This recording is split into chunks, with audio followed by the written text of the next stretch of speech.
In the year 1997, the future is in chaos and turmoil. Mankind is on the brink of extinction. Brave survivors band together and build a time displacement apparatus to receive a signal from a parallel future. This transmission is the Wundercast. There's one team that kicks ass. They're assembled. They're the Wundercast. Never back down from the brass. Always start first. Never finish last. Had Moxley, been too fast. Oh no, they're out of gas. It's okay there. Just a podcast. They're the greatest. We're the Wundercast.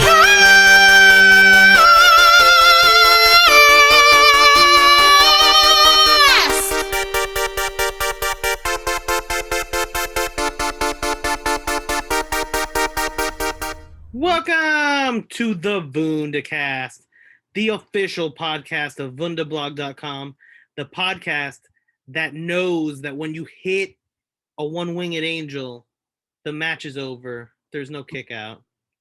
That is a finisher. That's what matters. I am your host, the no-winged angel, Steven. And with me today is our non-binary champion of the world, D-Rock. In the house. How you doing, D-Rock? So Winter has come on our face, neck, and chest winter has come. via TNT. Oh no. I think it's interesting that there we go. That's where we start. We did it. I find it interesting that they chose the marketing campaign "Winter is Coming" for this episode, because Right. that was the marketing campaign of HBO for Game of Thrones. Oh I yeah. wonder if they were like, well, Game of Thrones isn't using it anymore, so it's public domain now. We can use it. Yeah. We'll get some Game of Thrones fans just being confused, like, what? Huh? Winter's coming again? Are there gonna be dragons on the show? What's going on? Is Drago coming? Well, maybe a dinosaur, but There were definitely no dinosaur sightings, and that made it a great episode. no dinosaur sightings. Although I thought for a second I was like, wait, but no, I was watching BTE and Luchasaurus was there when they were doing the mustard packets. So that's what I was thinking of. Yeah, that was a great. Well, they won the BTE championship, is contested through like really dumb things. Right. So they established that Trent was the champion by having a huge tournament where everyone was playing like kids mini golf with like a little alligator mini golf thing and like flamingo putters Nice. all over the stadium, and Trent ended up winning it. Nice. And then a week later, John Silver beats him in like a flip bottle challenge to win the championship. So that was his first time defending the championship. So, And he yeah. won $1,000. It was amazing. So obviously I need to start watching BTE because it's hilarious and ridiculous. So It has some bad weeks, but it's in the quarantine where there's nothing else in the universe. right. It's the best we got. I was talking to a friend of mine who was telling me how like Dark Order on BTE has been like the best thing about pandemic era wrestling. So definitely looking forward to getting into that. A lot of people say that. I think that's hyperbole. That's insane. Really? I don't think they're that funny. Yeah. I think I don't know. I think people hyperbolize. Well, I'll just have to see for myself. I still, because part of me still wants the Dark Order to actually be a Dark Order. To be dark, yeah. I guess that's fair. But I love that they're just like becoming this goofy cartoon thing. It's kind of hilarious. But they might as well be the Goof Troop if they're just going to be all goofy. True. But that's the joke, is it? And especially now, like, I mean, Brody has been gone for so long, so they're straying from being dark.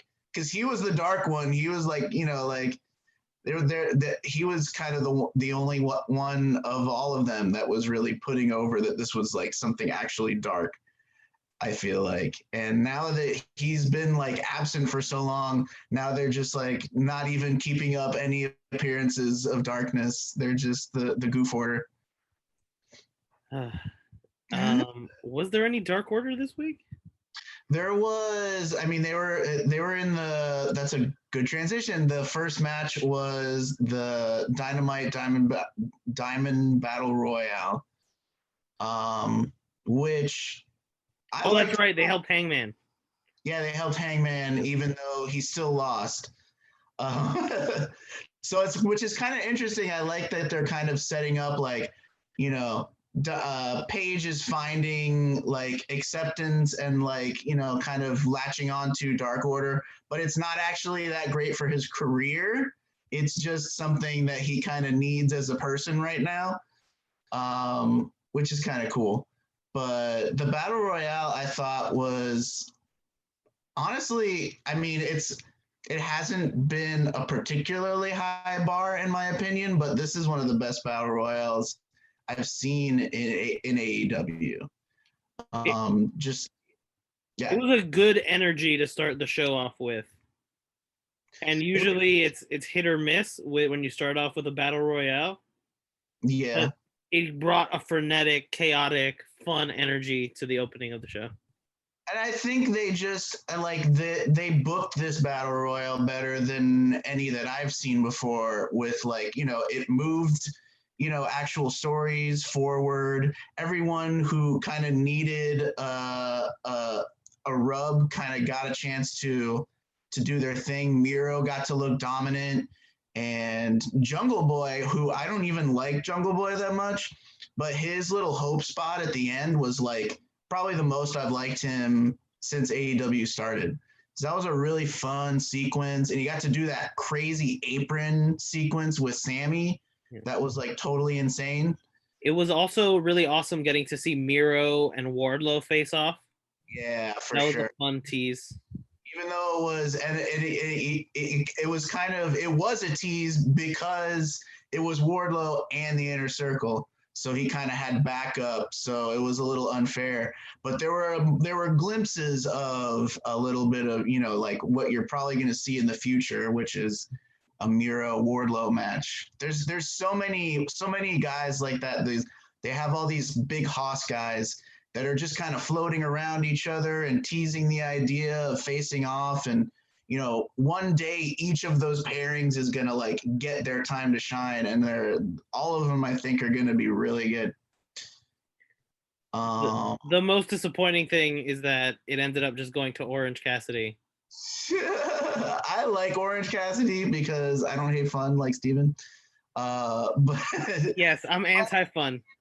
I was a little like, I'm not a big fan of somebody you're trying to get over as a baby face doing the laying outside for most of the battle royal thing and then coming in and win it. Like, that should be something a heel does, because that makes people hate you for like just sitting there. They tried to do it with Roman Reigns in the Royal Rumble one year, and the crowd shat all over it because they knew that what they were doing.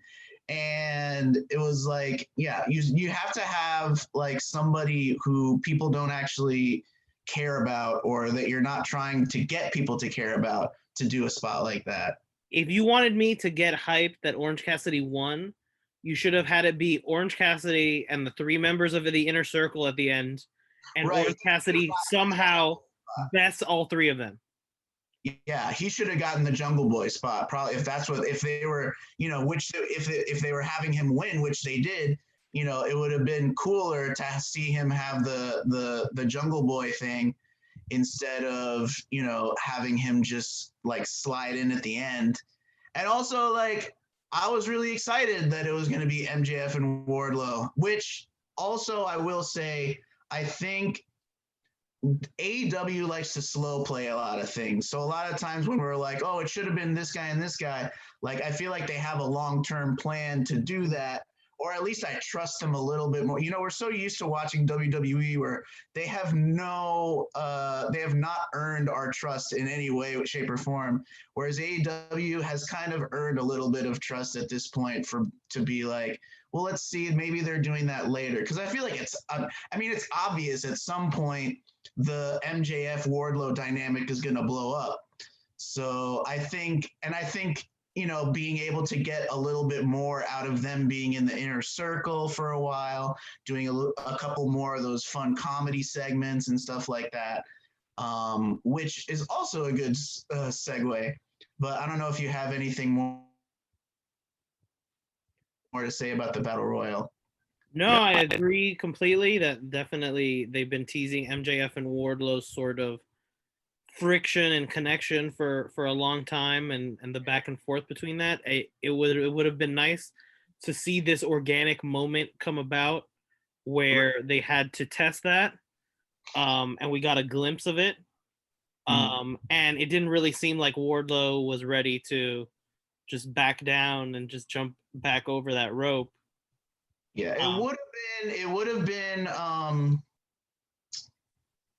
you know, if I think if the rules of the Battle Royal weren't what they are, it probably would have come down to MJF and Wardlow. But because it was the last two guys have a match next week for the ring, I think it's too soon to have an MJF Wardlow match. You know, it would have been cool playing it the way they wanted to play it if Wardlow steps out of the ring for MJF and MJF realizes that Orange Cassidy's still in and has to go one-on-one, and he that would have been pretty funny. Yeah. And he you know, he sent away his defender. That would have been really funny, except it would have magnified the problem of Orange Cassidy. But like to do that like with someone else, maybe where Wardlow just like goes out on his own. But like that's the thing though, like the rules were that the last two guys win the match and go on to have a match next week. So like it's hard to do some of the teasing things that you could do in a normal battle royale, like having MJF and Wardlow be the last two and having them kind of argue over it. And then once the match is over, it's over. Whereas in this case, you would have had to like have them have a match, which it's too soon for them to have a match, I think. Yeah, totally. Yeah, and also like Orange Cassidy and MJF will be a really good match too. So I'm excited for that.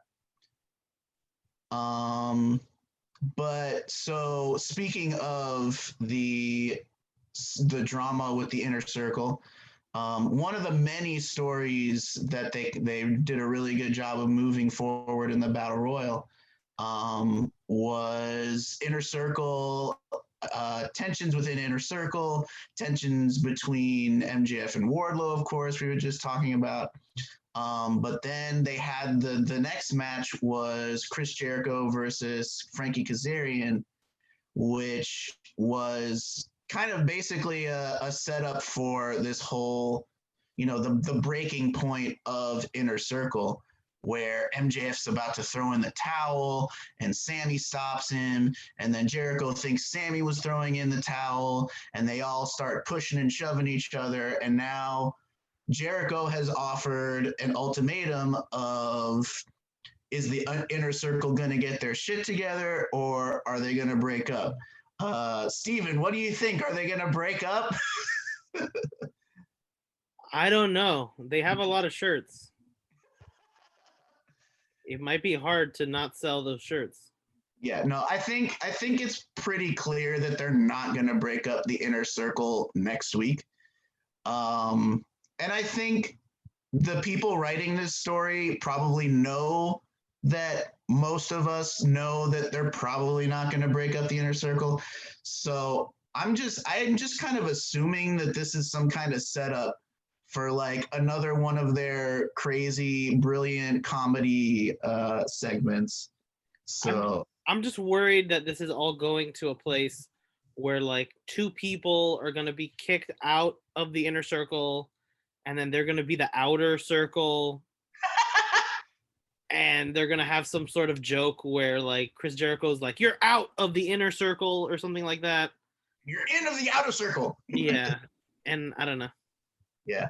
I also think it's really funny that they spent all this time they spent all these weeks like doing the will they won't they of MJF and Wardlow joining Inner Circle, as like the whole time there were like really high tensions between MJF and pretty much like all of Inner Circle.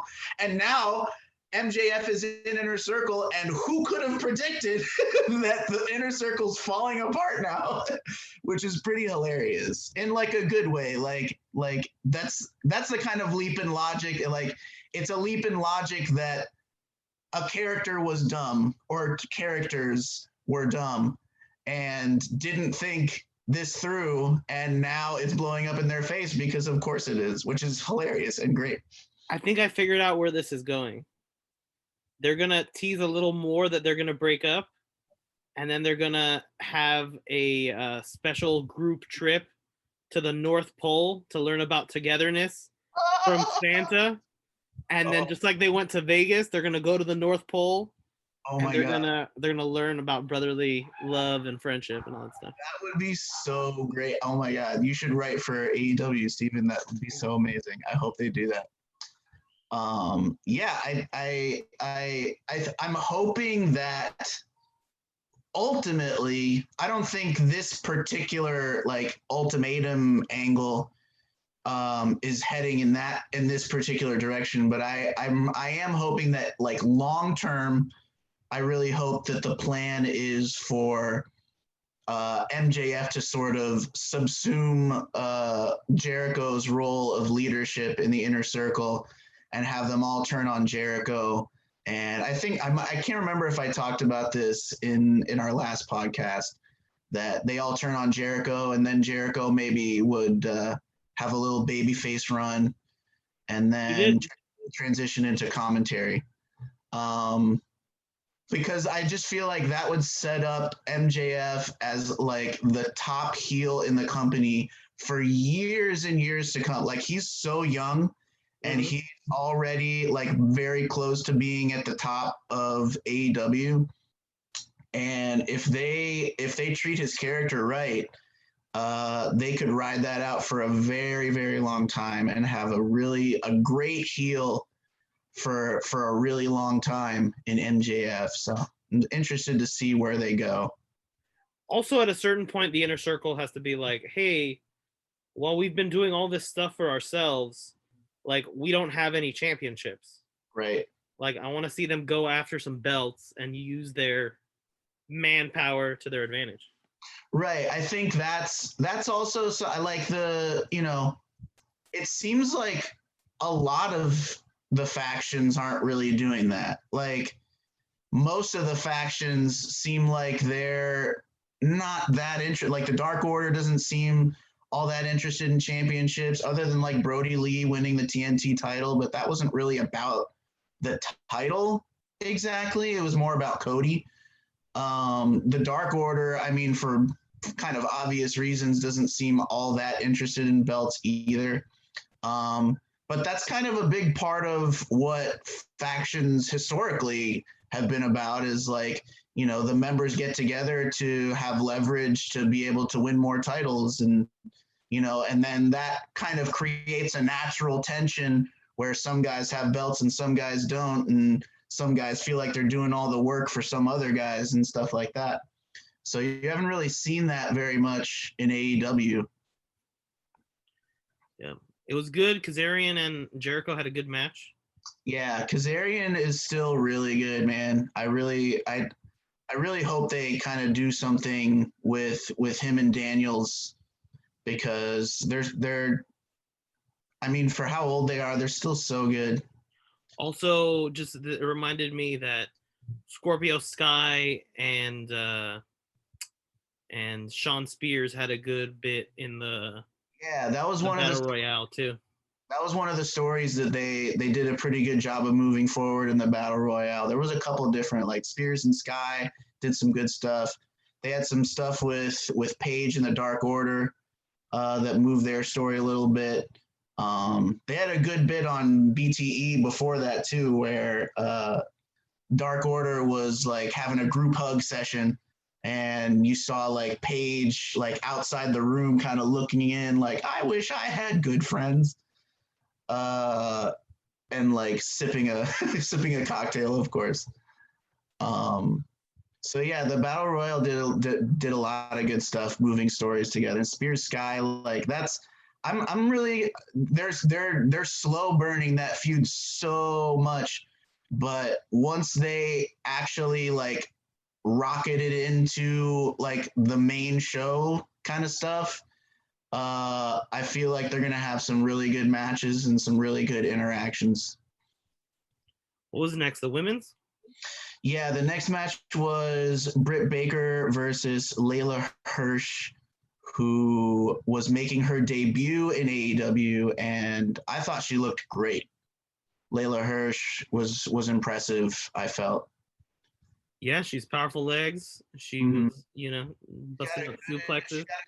She's got a good women's body type of that short, stocky, strong. Things makes she can make things look impactful. And Britt Baker, I was talking about this a little bit with Steven. She's in kind of a weird spot, I feel like, because she's sort of been billed from the beginning as like one of the top stars of the women's division, and they really haven't done much with her. Like she had that like dentist office match that was kind of weird and dumb, and she was doing that angle where she had like a broken leg for a while. That might have been part of it. I think she might have actually had a broken leg, and that's why she was doing that.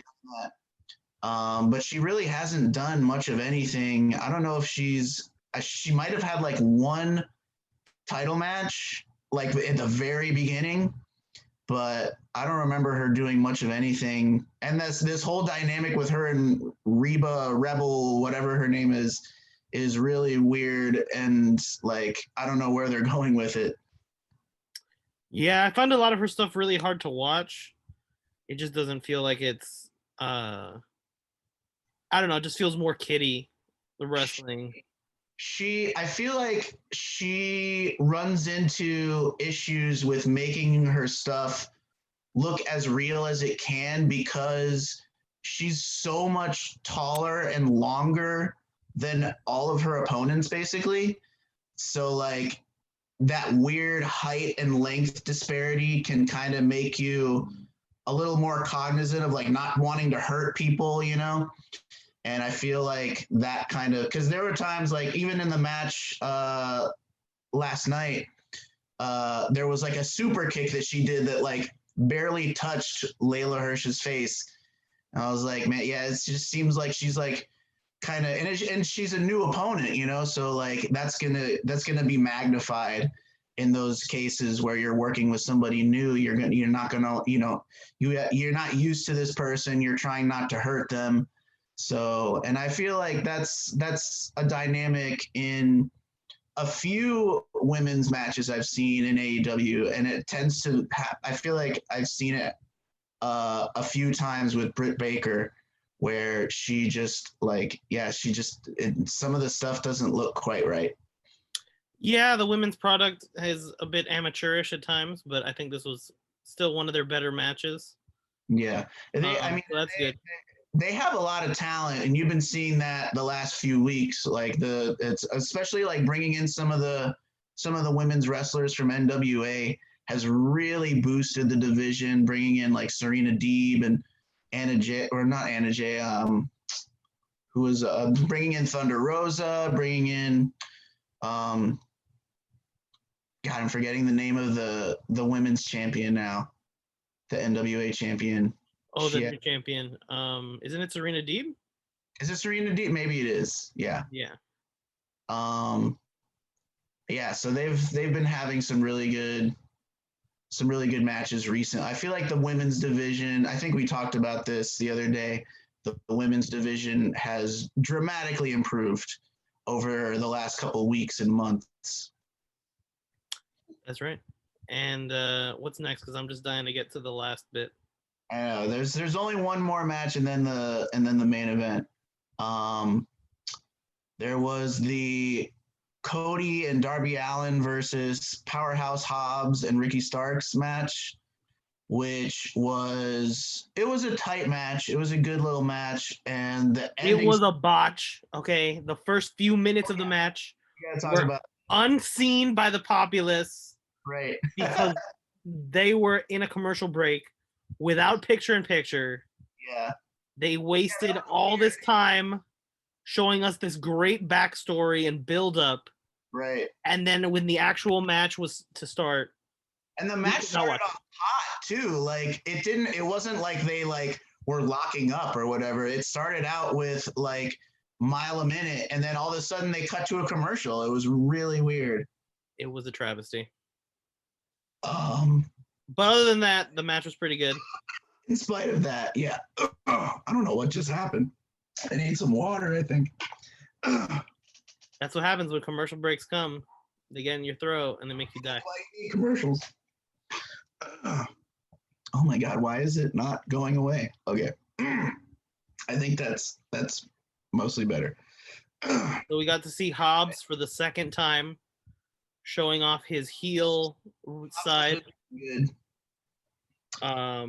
He's a good matchup with Darby because he can really toss him around and show off the size. I really like Darby with big guys because they can throw him around because he's willing to be thrown around. Like he's willing to put his body through all kinds of shit. So when he faces off against bigger guys, they can really wail on him, and it looks great. That's why I think he should kind of take on the role of like AEW's giant killer, so he can just have and AEW has so many giant guys. He could run through. He could do a whole like gauntlet of them, just feud after feud with like all the big guys, and that could be like part of his journey. He wants to like take down all the giants in AEW. He's Death Wish. Yeah, right. Or yeah, part of that. Yeah, you could go back to the thing we talked about last time with the backstory of feeling half dead inside, and just yeah, a lot of good stuff. And of course, the big story of this match was the debut of Sting, which was a huge surprise. I had heard people talking about Sting possibly coming, but I didn't really think I thought it was just wishful thinking. Well, before Sting, this is the first time we've seen Arn Anderson get physical. Oh yeah, that's AEW ring. So that was like a big moment for AEW right there, that Arn Anderson actually like got physical for a second and then actually like took a little bit of a bump. That was like, whoa. And then the icing on that cake was that Sting would be a rescuer, as he has been so many times in his career. Yeah, exactly. I love that visual of him walking through the fake snow was really fucking awesome. It was cool. And I like the way he debuted. He didn't say anything. He didn't he just literally just walked into the ring and walked up to each person and stared at them in the face and fucking left. And that's how you debut Sting, man. There was some YouTuber that was already like saying that this was like the best wrestling Sting entrance ever, and he's like, look at how you had all these different generations of wrestlers and they all looked at Sting differently, and like Arn Anderson doesn't show fear because he's faced Sting so many times, and Cody loves Sting, so Cody's like looking up at Sting, his rescuer. And then you have Darby Allin, who has no fear, so he just looks at Sting eye to eye and shows that the next generation is just as fearless as Sting was. Oh my God. So it's amazing that this like moment that is just like nothing really happened, like is already being aggrandized and turned into this like massive legend. I think the stare down with Darby Allin definitely felt significant, if only because there's so much of like obvious kindred spiritness between those two, and I really hope that they put them together and like maybe in like a mentor situation or something like that, because they would be great together. I wanted the shot of them looking at each other, and it's in profile, and you have Darby with the makeup on and Sting with the makeup on, Yeah. looking at each other, and maybe they're going for, maybe Sting will actually contend for the TNT Championship. Maybe they want to put a little bit of prestige on that championship, and maybe want Sting to hold it since he was with TNT for so long. That would be interesting. I don't know. Yeah, I don't know. I don't know how prominent a position they need to put him in. I think, like I'm always amazed when people like make comparisons between AEW and WCW, like AEW is just another WCW, when like it couldn't be further from WCW. And one of the main things that people say to support that is like that they brought in all these old timers to kind of, but the difference is these guys aren't, other than like Jericho maybe, these guys aren't really in big prime spots. They're like they're putting over younger talent. They're like, other than like the guys that have come over from WWE who are still young, like Moxley and FTR and Cody, guys like that. There's no reason why those guys shouldn't be in prime spots. But the older guys are not like, not the way it was in WCW, where they all wanted to cling to their top spot, at that time. And so WCW was just old guy theater, whereas I feel like AEW kind of uses those guys the best way they should, which is to kind of get people looking, get eyes on the product, and then to also like give younger guys a rub who are going to be around when they're gone. I just feel like the way they debuted Sting just felt like a wrestler's debut, like less like a management person's debut, I kind of feel like maybe the opposite. I don't know, maybe it's very widely open to interpretation, obviously, because all he did is just walk in the ring and look at people. But I don't know, maybe it's just because I assume that he's too old now to be wrestling, and maybe I'm wrong about that. I guess they probably wouldn't have brought him in if he wasn't going to wrestle at least once or twice, maybe, or maybe 3 times, like a handful of times. Obviously, even if he's like, has Goldust ever faced Sting? I don't think so. Like, even if he's gonna work with an old person, like an older person, like what dream match could you call that hasn't been done? Right. Yeah, I mean, Sting versus Goldust would be pretty cool. Sting versus Matt Hardy in like a cinematic match could probably be really excellent. I would love it if they would use Sting mostly for like cinematic matches like that, make him like a more of a supernatural character than like a straight up wrestler. Because he's kind of, that's a perfect transition for him to make at this point of his career. The same way with The Undertaker, the way that they did the Boneyard match, and that was kind of the perfect way to use him at the time. I feel like you could get a lot more mileage out of Sting in those kind of supernatural-ish cinematic matches. Agreed. That would be neat. That'd be a cool spin. Yeah, that'd be cool to see what they could do. Because I love the last one that they did, the deletion with Matt Hardy and Sammy Guevara, right? Yeah. I really liked a lot. So I'm hoping, and I love the cinematic matches anyway. So I'd love to see more of those anyway. And now the main event.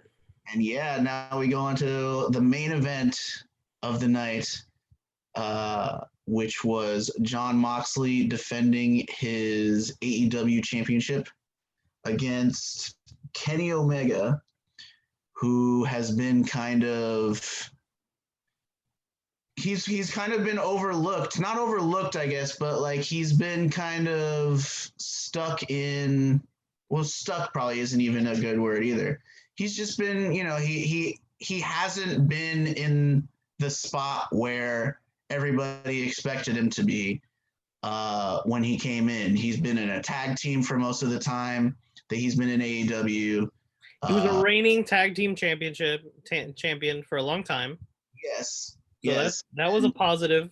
They didn't take away all of his prestige. Right. Yeah. Like, yeah, exactly. Like he hasn't, he hasn't been relegated to the mid card or anything like that. But he has been kind of, we all kind of expected him to be one of the top guys coming in, and he hasn't really been that, which has been good. It was good for Adam Page. He got the kind of a little bit of the rub of being with Omega. They had that match with the Young Bucks at Revolution that everyone was talking about. So he hasn't like gone away, but at the same time, and it's part of the story that they've been telling leading up to this match is that he's been kind of, he hasn't been the Kenny Omega that he's been in the past. And they did a whole thing with him kind of taking offense to, Moxley, people calling Moxley the best wrestler in the world now because he was PWI #1, saying that Moxley is like the new best bout machine, stuff like that. And so I really liked what they did with calling back to their first match, which was unsanctioned. And Omega kind of, he kind of was like, oh, you beat me in a street fight. You beat me in a, outside the ring type of match. If you're the best wrestler in the world, why don't you prove it and beat me in the middle of the ring? So they had this sort of quote unquote gentleman's agreement to, not use chairs and not like do all kinds of like stuff like that, which played out interestingly in the match, I felt like. Yeah, they definitely used that bit of exposition to enhance the match because, when Jon Moxley went and grabbed a couple of chairs, people, right. We were like shocked, like, is he gonna give it? Is he gonna, get disqualified here? Right. What's gonna happen? And then it was a great swerve that they had this spot where they both sat down in chairs and just had a dick measuring contest. You just started slapping each other, yeah. Which is great, and hitting each other. Yeah, I mean, that was a really good play on that because, everyone assumed that if one of them was going to break the so-called gentleman's agreement, it would be Moxley. And it was a great swerve to have it not be Moxley also. And this was kind of the debut of heel Kenny Omega in AEW. Yeah, it was, which is great. I think it's great for where he is right now to start getting over as like a top heel. He's a great heel, and it's funny to see a lot of like the fans are like, oh my God, it's so weird to see him being a heel. And it's like, he's been a heel. He's been a great heel in the past in New Japan, especially his time in Bullet Club. He was, when he was leader of Bullet Club, was a great heel, and he's done some great heel work. And I'm really excited to see him do some heel work in AEW. So Kenny Omega manages to get one over on Moxley, uses a microphone, which may have been rigged or may have not been rigged. Yeah, it was damage. That was an interesting, because like obviously they didn't plan for Kenny Omega to get thrown into the heater and like potentially injured. But then, Don Callis comes in and he's saying he's hurt. He has a microphone. He's saying he's hurt. And then Moxley kind of pushes his face away and he sort of clandestinely hands Omega the microphone so that he can use it. And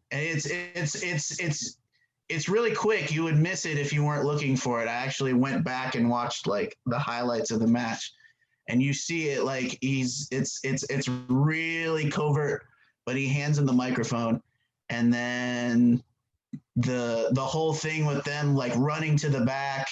And then I love how fucking Alex Marvez like pops out of nowhere as they're running to the car. He's just like, Alex Marvez is always hanging out in the parking lot waiting for an interview. That's his station. Nobody wants to hang out with him during the show, and they're like, Alex, just go wait in the parking lot. Yeah, so he just pops out and he's like, "What are you doing?"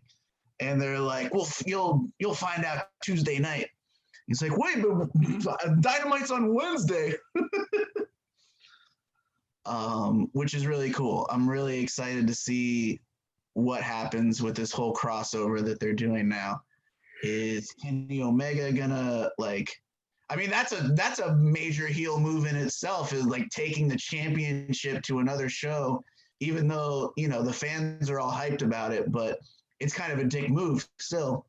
And now you get the Gallows and Anderson are on Impact, so you have the tease of like, are they gonna get Bullet Club back together? How much crossover are they gonna do now? The Young Bucks tweeted a picture of them from when they were in TNA. Oh wow! So maybe they show up with Kenny on TNA just to nice. show that the Elite is unified with belts. Yeah. But yeah, it should be really interesting. There's already speculation going around that like not just AEW and Impact, but a bunch of the federations are gonna like team up Avengers style to defeat the Thanos of WWE. Yes, there's a million meme pictures of all the different companies uniting. Oh yeah, that's great. It's definitely a moment that has captured people's imagination for now. Hopefully what happens on Impact and on other shows will be worthy of this adoration. It's got to be a huge boost for Impact. That's what I was saying. Dynamite's audience. At least half of Dynamite's audience is going to be tuning in on Tuesday. And then, there's probably fans out there that like don't watch either show, but like they heard that the AEW champion's going to show up on Impact. Whoa, I want to watch that. So they'll probably tune in too. Now, my query is, will it be that he wants to defend the belt against Impact's top wrestlers? Or is it that he just wants to gloat to TNA that, right, that AEW is better? That's the thing so intriguing to me is like, how much of a crossover is this going to be? Are there going to be like multiple guys from both shows showing up on the other show? Are they going to like be defending titles on the other shows? Is the Impact title going to be defended on AEW at some point? Like, how much of this are they going to do? How much are they going to, they've already been doing crossover stuff with NWA. So are they going to include them in all of this too? Is someone from NWA going to get the Impact Championship, or, what's going to happen? So I'm really interested to see how much commingling they do. Which it's interesting because one of the things that I've been loving about AEW so much is how much all of their guys intermingle with each other.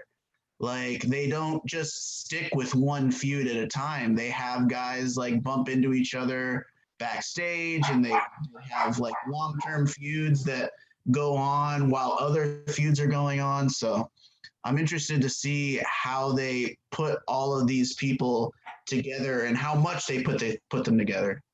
And thus far, AEW has had like a very clear structure that whoever is the champion, they're having a tournament or they're figuring out who the number one contender is to face him every week. And if there's not a clear number one contender, they do a tournament or they do something Right. to suss one out, or they do a battle royale or something to get a new contender. So it'll really shake things up if we not only have to keep track of the win-loss record in AEW, but now win-loss records in other companies as well. Right. Yeah. I don't know. Yeah, I don't know if those other companies like I mean they keep track in a sense that, but I don't know if they keep track like publicly. I don't know if they like. They have a power ranking. Right. Yeah. I don't know if they. I don't watch Impact. I don't watch NWA, so I don't know if. Yeah. So it'd be interesting to see if like they might are they gonna like start keeping track of wins and losses publicly now to kind of play into AEW's thing and decide on contenders for titles and stuff like that. One of the best memes that I saw was like a picture of like depressed Sting. And it was like once Sting realizes that AEW is headed back to the Impact Zone. It's like, what am I doing back here again? Oh my god. Yeah. That was funny. Poor Stinger. Good stuff. Yeah. Yeah, it's just really exciting time for wrestling. It is. It is. Somewhere in WWE they're having war games or something. I don't know. Yeah, that's right. Saturday I think is NXT War Games. And I'd also be remiss because we didn't mention this. Well, we didn't know obviously what happened, but the great Pat Patterson has passed away, and he's brought a lot of joy, and we've had a lot of fun conversations about Pat Patterson. Absolutely. And we did a podcast about Legends House, where that's right. I forgot that was years ago, wasn't it? Yeah, where Pat got to officially come out to the WWE universe as gay. So that was a great show. That was a great show. It was. And now, like almost half of the Legends House legends are like dead. I know, isn't that? Yeah, it's become kind of depressing to watch that show because all these guys are like have passed away since then. Roddy, Mean Gene, and Finkel, and now Pat Patterson. Is Heenan still? Was he on Legends House? No. Wait, no, maybe not. No, because he was not in good shape. Yeah. Around that time, so yeah, no. Who else? But a lot of. I guess is still alive. Yeah, he's still kicking. And Hillbilly Jim. Hillbilly Jim is God. He's still talking. Tony Atlas and Hillbilly Jim were the best. You can't shut them up, so they're still alive. Right. Exactly. The dogs are trying to end this podcast. And Jimmy Hart too, right? He's still around. The mouth of the South. Oh my God, the dogs are going crazy. Okay, I think the dogs are ready to not be podcasting anymore, so should wrap it up. So I'm gonna try to watch Access. I still have to figure out if it's on my TV. If you can't do it, you can just go on Twitch. It's available on Twitch for free. Whoa, gonna have to sign up to Twitch. Watch out. Yeah. Any thoughts? It's kind of annoying actually. I have like all this wrestling now to start watching. I'm gonna like start watching BTE. I almost said BET. I have to start watching Impact now. Apparently, this is really like it's screwing up my schedule. But it's exciting. It is an exciting time in wrestling, and it's really cool, man. It's been a while since we've been able to like really look forward to a wrestling show every week, and now more than one wrestling show apparently. So it's going to be interesting to see how everything plays out. The 21st century is upon us, and Indeed. It's a brave new world. You can tweet us at Wundacast. Make sure to subscribe and like us where that's possible. leave us a review on iTunes. I have been Steven. And D-Rock, non-binary champion. And remember, kids, when you get to come out to the ring to save Cody Rhodes and Darby Allin, make sure that you don't get any snow in your eyes, because that will impair your vision and cause the moment to be ruined. Do you think that snow was real snow? Probably not. You don't think Sting has like Elsa like frozen powers now? Yeah, I mean that would. So it would. What I would love is if it was kayfabe real. So like Sting actually made it snow. But no, it was probably just like potato flakes. Like they told this horrible story in Home Alone about how they used potato flakes for snow. No, the not Home Alone, the movies that made us episode of Home Alone. They used potato flakes for the snow, and eventually they started to rot, and it was really gross. And like, yeah, there was rotting potato all over the floor, and it was smelly. And yeah, so on that note, I think that the snow was like soap and like bubbles. right. So if it got into anyone's eyes, you know what it would do? Sting. Hail Thunder. Hail Thunder. Wundercast? Give it up for Wundercast, man. What an adorable name. You're listening to the Wundercast. What's up, everybody? This is Jason David Frank, Green Ranger. You're listening to Boondcast.